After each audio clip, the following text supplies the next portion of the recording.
আপনি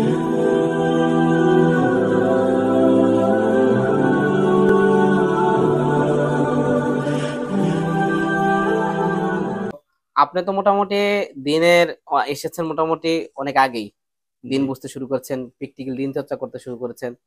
এখন দিনের যে একটা দৃঢ়তা বা দিনকে একেবারে মূল জায়গা থেকে বোঝা, ঠিক আছে, এটা কি আগে এখন এই কোর্সে যতটুকু হলো আগে কখনো হয়েছে? বা এই ব্যাপারে আপনি কি মনে করেন, আসলে দিনের মূল দৃঢ়তার জন্য কি আসলে অন্য কোনো মাধ্যম কখনোই সম্ভব, অন্য কোনো মাধ্যমে, না আসলে ফজলাইন কোর্সের মাধ্যমে শিখতে হবে? অবশ্যই দিনের বুঝ একজন মানুষ সঠিকভাবে পেতে হলে সরাসরি এই পর্যালোচনার কোর্স সরাসরি অংশগ্রহণ করে শিখা তার নিজের জন্য, তার পরিবারের জন্য যত কল্যাণ হবে, অন্য কোনো ওয়াজ কিংবা বিভিন্ন যে ধরনের অনুষ্ঠানগুলা হয় ধর্মীয়, এগুলি থেকে একজন মানুষ এত বেশি উপকৃত হবে না। কারণ আমি বুঝতে পারলাম যে এই দিন এই ফরদুল আইনের কোর্সটা শিখার পরে আমি বুঝতে পারলাম যে আল্লাহর আইন, আল্লাহর আইন এবং তাগুদের আইন কি, কিবা আপনার হচ্ছে ইমান কি, কুফুর কি, শিরক কি, নিফাক কি, এগুলি আমি বুঝতে পারলাম। তো এখন আমি যখন এগুলি বুঝতে পারলাম, এগুলি আমার পরিবারে যাই প্রয়োগ করতে আমার জন্য সহজ হবে। আমি মনে করি প্রত্যেকটা মুসলমান যে তাকে আল্লাহ রাসূলের উম্মত হিসাবে দাবি করবে, তার এই ধরনের কোর্সে সামিল হয়ে সরাসরি, অফলাইনে, অনলাইনে না, অনলাইনে, অনলাইনেও আমি শিখছি, কিন্তু আমার ভিতরে এখানে আইসা আমি যেভাবে শিখতে পেরেছি, কিংবা আমার একটা পরিকল্পনা তৈরি হচ্ছে, আমি আমার ফ্যামিলির মধ্যে যাই কিভাবে এগুলি এ, বীজ বপন করব, আমার স্ত্রী, সন্তান, মা বাপ, এদের এদের এদেরকে দিনের এই সৌন্দর্যগুলা কিভাবে ফুটিয়ে তুলবো, এর আগে কখনো আমার ভিতরে এইভাবে আসে নাই, এই অনুভূতিটা এই আগে তৈরি হয় নাই। অনুভূতিটা আসে নাই। হুম। বা আমি সরাসরি, পারবো কি পারবো না, হ্যাঁ, কি সিস্টেমে করব, জি, এটা আসলে আমার যেমন উপলব্ধি হয় না। এই ইমান, কুফর, এগুলি আকিদাতুল ওয়ালা ওয়াল বারা, এ, মুসলমানদের সাথে সম্পর্ক কেমন হবে, এবং আল্লাহর আল্লাহর দ্বীনের বিদ্রোহী যারা, বিরুদ্ধে যারা, তাদের সাথে সম্পর্ক কেমন হবে, এটা আমি এই কোর্সে আইসা অনেক অনেক বেশি বুঝতে পেরেছি।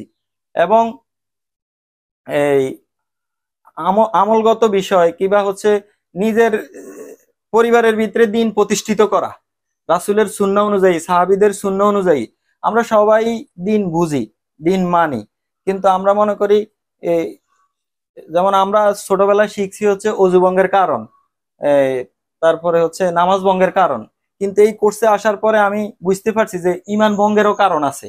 আমি এই কোর্সে আইসা ইমান ভঙ্গের 15টি কারণ শিখছি। তো এগুলি আমি আগে জানতাম না। তো আমি যেহেতু শিখছি, সেহেতু আমি আশা করি এই কোর্স থেকে আমি অনেক উপকৃত হয়েছি। সেটা আমি আমার পরিবারে ইস্টাবলিশ করার জন্য সর্বোচ্চ চেষ্টা করব। ইভেন আমি লক্ষ্মীপুর থেকে আসছি, আমি মূলত থাকি ঢাকা। তো আমি আশা করি আমার লক্ষ্মীপুরের কিছু ভাইদেরকেও এই কোর্স সরাসরি একজন ওস্তাদের সহবতে থেকে মানে শিখার জন্য, অন্তত তার নিজেকে এবং তার পরিবারকে গাইডলাইন দেওয়ার জন্য প্রত্যেকটা পরিবার থেকে একজন করি হলেও দায়িত্ব নেওয়া উচিত। কারণ আমরা যদি ইমান, মানে আল্লাহর দ্বীনের জীবন ব্যবস্থা, আল্লাহ যে জীবন ব্যবস্থা দিয়ে আমাদেরকে এ, পাঠাইছে, ওইটাই যদি আমরা না বুঝি, তাহলে আমাদের এই দ্বীনের মূল্যায়নও বা কি, আর কিয়ামতের মাঠে আখেরাতে যাই আমরা আল্লাহর কাছে কি জবাব দেব। এই জন্য আমি মনে করি এই ফরদুল কোর্সের আয়োজন প্রত্যেকটা জেলার মধ্যে, প্রত্যেকটা থানায়, প্রত্যেকটা থানায় কিছু ভাই দায়িত্ব নিয়ে এটা করা দরকার। যেহেতু একটা সমাজ, মানে কুফর কি জিনিস, শিরক কি জিনিস, আল্লাহর আনুগত্য কি জিনিস, কাফেরদের আনুগত্য কি জিনিস, এগুলি একটা ভাই যাতে বুঝতে পারে, তারা সামাজিকভাবে 2-5 জন, 10 জন, 15 জন মিলি এই কোর্সগুলা যাতে চালু করে, এটা আমার উদাত্ত আহ্বান থাকবে। কেন?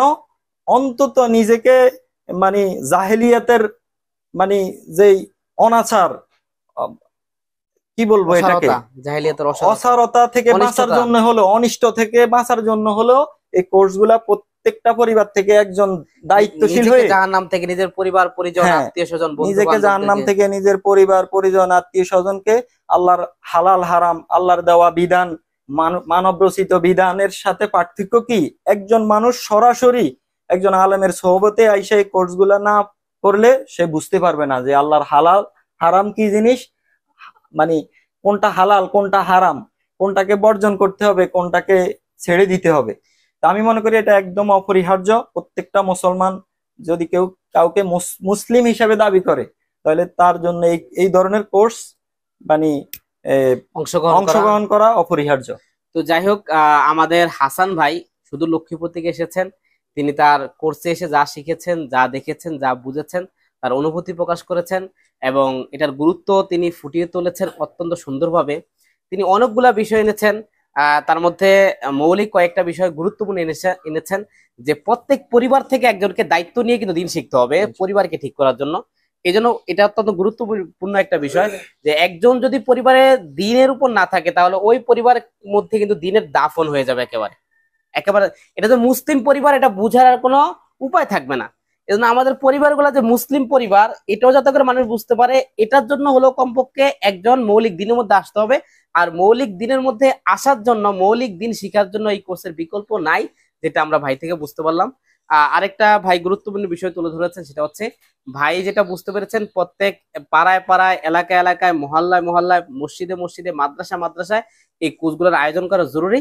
এই জন্য পুরা দেশবাসীর প্রতি আহ্বান থাকবে, আপনার প্রত্যেকের জায়গা থেকে, প্রত্যেকের পাড়ায়, প্রত্যেকের মহল্লায়, প্রত্যেকের মসজিদে, প্রত্যেকের মাদ্রাসায় এই ধরনের ফরজুল আইনের কোর্সের আয়োজন করেন, যাতে করে প্রত্যেকটা মানুষ তার দিনটা শিখে, মৌলিক দিন শিখে, মৌলিক দিনের উপর জীবনটা পরিচালিত করে জান্নাতের অধিকারী হতে পারে। তো আজকে আমরা এখানে শেষ করছি। আসসালামু আলাইকুম ওয়া রাহমাতুল্লাহি ওয়া বারাকাতুহু।